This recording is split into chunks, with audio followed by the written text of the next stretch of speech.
Athisaya one world Kalapatti premium villa plots with world class amenities நம்ம கோயம்புத்தூர்ல அதிசயம் நடக்கும் நிச்சயமா.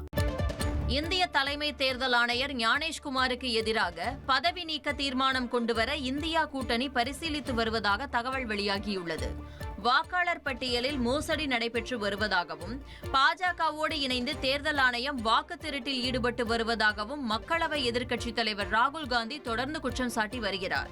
இந்நிலையில் செய்தியாளர்களை சந்தித்த தலைமை தேர்தல் ஆணையர் ஞானேஷ்குமார் ராகுல் காந்தியின் இந்த குற்றச்சாட்டுகளை மறுத்ததோடு ராகுல் காந்தி தான் தெரிவித்த புள்ளி விவரங்கள் சரியானதுதான் என பிரமாண பத்திரத்தை தாக்கல் செய்ய வேண்டும் என்றும், இல்லாவிட்டால் நாட்டு மக்களிடம் மன்னிப்பு கேட்க வேண்டும் எனவும் கூறியிருந்தார்.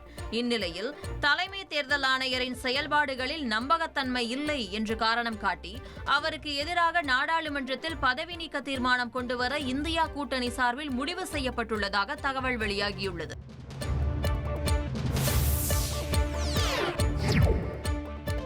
தலைமை தேர்தல் ஆணையரின் பேட்டி கூடுதல் கேள்விகளை எழுப்பியுள்ளதாக முதலமைச்சர் ஸ்டாலின் தெரிவித்துள்ளார்.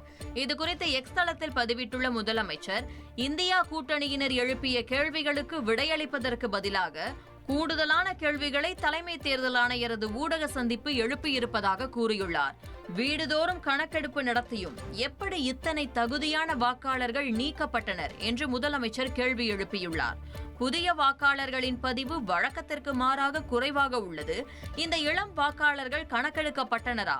தகுதிக்குரிய நாளில் 18 வயது நிறைவுற்ற எத்தனை இளம் வாக்காளர்கள் சேர்க்கப்பட்டனர் என்பதை சொல்லும் தரவுகள் ஏதேனும் இருக்கிறதா என்று வினா எழுப்பியுள்ளார்.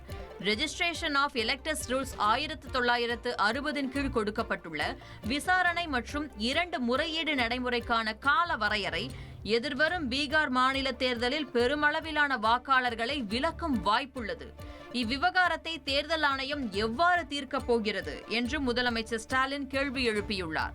பிற மாநிலங்களில் சிறப்பு தீவிர திருத்தம் மேற்கொள்ளப்படும் போது இந்த நடைமுறை சிக்கல்களை தேர்தல் ஆணையம் கணக்கில் கொள்ளுமா என்றும் வினவியுள்ளார். கடந்த மே மாதம் 1ஆம் தேதியன்று வெளியிடப்பட்ட அறிவிப்பின்படி மறைந்த வாக்காளர்களின் பெயரை நீக்குமாறு கடந்த ஜூலை 17ஆம் தேதியன்று தேர்தல் ஆணையத்திடம் முறையிட்டதாகவும், இது எப்போது நிறைவேற்றப்படும் என்றும் கேள்வி எழுப்பியுள்ளார். வாக்காளரின் உரிமையை உறுதிப்படுத்தும் ஆவணமாக ஆதாரை ஏற்க தேர்தல் ஆணையத்தை தடுப்பது எது?